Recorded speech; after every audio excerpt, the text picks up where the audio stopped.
So in this video, I want to show you how I've used Logic Pro's stem splitter to put a demo together for a new song that I'm working on. And honestly, I haven't seen anyone, literally anyone, use stem splitter like this. For me, this is probably the most useful application that I've found for this feature for bands or anyone that uses live instrumentation. So if you are in a band or if you like to play and record live music and have absolutely buzzed off a jam or a live rehearsal in the past, but have subsequently struggled to bottle up the energy from that live rehearsal room in your demo or home recording, then this technique that I'm about to show you might just change the way that you demo songs from this point onwards.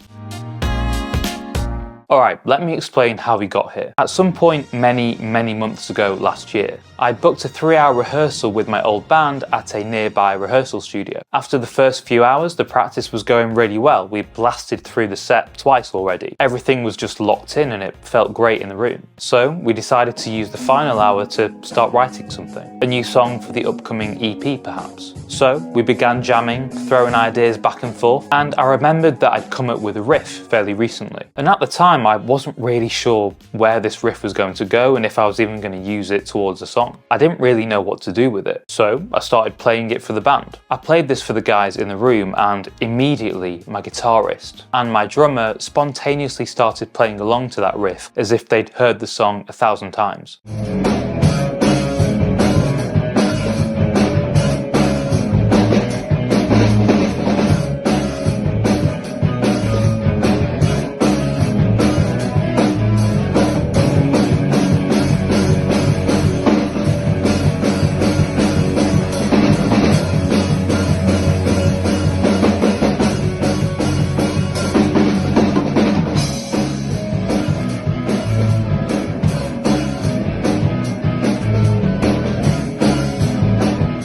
It was a vibe, mate. Like one of those jams where everything just clicks. And you just can't force that kind of thing. It either happens in the room or it doesn't. And in that moment, I remember thinking, I need to bottle this up right now. If only there was a way to capture the groove, the feeling, the sound of this room right now. Because this song absolutely slaps. But there was no obvious way to actually capture that feeling at the time. We couldn't multi-track anything in the room. There was no recording equipment there. And we couldn't record each instrument separately down either. We just didn't have any of the right gear on us at the time. And the rehearsal studio didn't either. They were just practice rooms, it wasn't a recording studio. The only thing I had on me to try and capture this moment was an iPhone. And the only option I had was to find a place to perch the iPhone and record a quick iPhone video of the jam. So that's what we did. Now, fast forward a few months, and I'm now in a new band with my uni mates. Again, reunited after all this time. My drummer Josh finally got his act together and moved down to London. The boys tried, we tried again, and we tried again and again, but we just couldn't convince him to make the move to London. Yet, the moment a girl gets involved, and he's down here faster than you can say stem splitter. Anyways, we've started work on a 5-song EP, and the plan is to get this recorded before the year is out, and then play and road test these new songs live in London at whatever venues will take us. I knew that I wanted this riff that I've been playing with my old band to be the opening song. It just sounded like an opener to me. There was just something about that riff that made me want to put it at track 1. And I wanted to rebuild that magical moment during that jamming session with my old band, somehow recreate that live energy, that feeling within Logic, which is a lot easier said than done. So here's what I did. I first set the tempo setting within Logic from keep to adapt, and subsequently begun playing the riff into Logic. I was really keen here for Logic to track the BPM of what I was playing so I could work out the desired tempo of the song. I'd played the riff so many times with my old band that the tempo was just ingrained in my muscle memory. 150 BPM was the one. Something about that tempo just felt right to me. Then I tracked the other guitars, just the ideas I had so far for the different parts of the song, with the aim of just trying to sketch out a simple arrangement for the song. And then I hit a problem. I needed some drums. Now, I could have just programmed something in really quickly, but my drummer Charlie's groove in that rehearsal session, his groove on that day was just absolutely class, and it's what brought the whole thing to life. And so I thought to myself, what if I could somehow extract Charlie's drum parts from the iPhone recording and port it into Logic to bring the session to life a little bit? Well, turns out Logic Stem Splitter makes this ridiculously easy. So I grabbed the iPhone video recording, detached the audio and then pulled it into Logic. Fun fact, when you drag and drop an MP4 video file straight into Logic, it actually prompts you to detach the audio when you do this. Super handy. I then used Logic's stem splitter to isolate the drum track. Take a listen to the drum track isolated.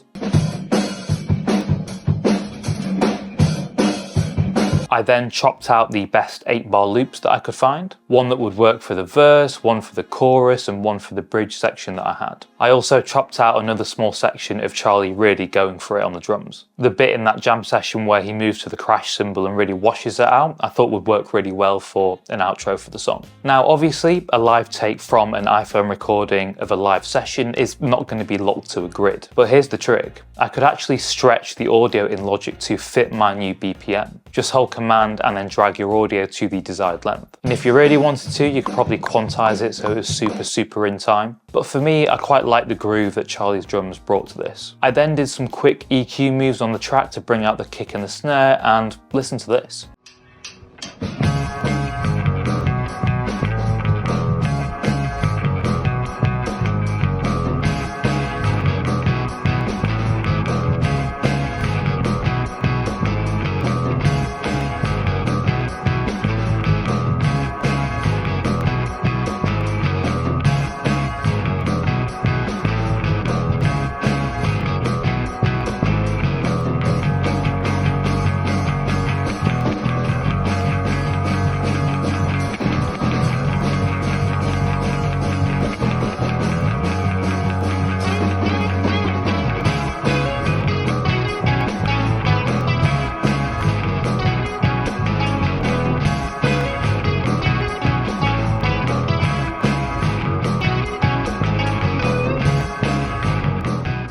That is so good. This is what I mean. Putting together a demo from a live session has never been easier. This is actually so helpful in helping you to think about the arrangement of your song, the structure, the vibe, and how you kind of want the end product to sound. And for me, it just helped me capture the energy and that feeling of that live session and just bottle it up so that I could share it with my new bandmates and talk about where we might take the song. And with the help of Charlie's drums, with this groove and feel in mind, we now have a direction for the song. Phineas has talked a lot in interviews about how he and Billy put together Birds of a Feather. Basically, there's a bunch of videos on YouTube where he breaks down the song and talks about his approach to recording it and getting the initial sort of ideas and vibe for the song down. It's a great watch. Anyways, during the recording sessions, he gave Billy a handheld mic. He then loaded the mic with a bunch of effects, including a slapback delay. This was before she'd even started tracking. I'm just rating it.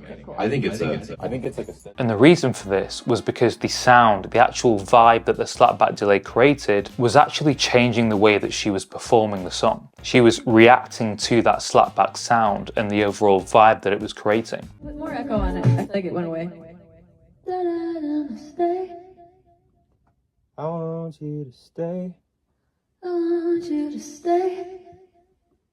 So you see, she's actually singing in a slightly different way because she's reacting to the feeling of that slapback delay. And that's the exact same approach that I've tried to take here with this song. I felt that in order for me to actually record the other parts of the song, I needed to feel that groove of the live rehearsal to build out the song properly. And instead of guessing or trying to spend ages programming drums to kind of recreate the vibe of that room, I now have something really vibey and real to play against and react to as I'm recording the song. And if you're in a band, this is game changing. It genuinely is game changing. And if there was one piece of advice that I'd ask you to take from this video, it will be that even if you don't have a way to sort of properly multi-track your songs, just record all of your rehearsals. Honestly, just record them on an iPhone video, because you absolutely can take that crappy iPhone recording of that live jam or that session, put it into Logic with the help of Stem Splitter, and then use that energy to really map out a direction or a path for your song. But yeah, with this EP that I'm making with my band, the plan is to document the entire process on this channel, alongside the usual music and music tech videos that I make. I'll be documenting the making of this EP, essentially, week by week until its release. So I guess you could call this episode 1. So the plan is do the guitars, bass and vocals here in my very makeshift basic home studio. Then we'll take the sessions of each of the songs to a professional studio so my drummer Josh can do his drums. Live drums over programmed wherever possible. That's my mantra. For me, live drums over programmed drums any day. It's just an absolute pain to record live drums really, so that's why we're doing most of the instruments here. We'll then take the sessions to a studio, do the actual drums there to save on cost a little bit. But I guess the benefit of doing it this way is that we'll have more control over how the end product will actually sound. And because we're doing 80% of the instruments here, we'll have already shaped the sound, the vibe, most of the production before we've even stepped foot into the studio. Also, it's really important to get the drums professionally done so they absolutely slap, basically. So if you're into this kind of content, I'm talking home recording, music production, music tech, indie rock music, behind the scenes of making a record, subscribe because there will be a lot more of this coming. And if you're in London or in the London area, come see us play live later this year. Plan is to road test these new tunes that we've been working on. And if you're into guitar bands like Arctic Monkeys, your Stone Roses, your Smiths, your Oasises, blah, blah, blah, then you will love this EP. That's my promise to you. You'll love it. But yeah, let me know in the comments, have you ever used Stem Splitter like this? Because I don't think many people have. What a time to be alive, eh? What a time to be alive. All right, that's it. I'll see you in the next one.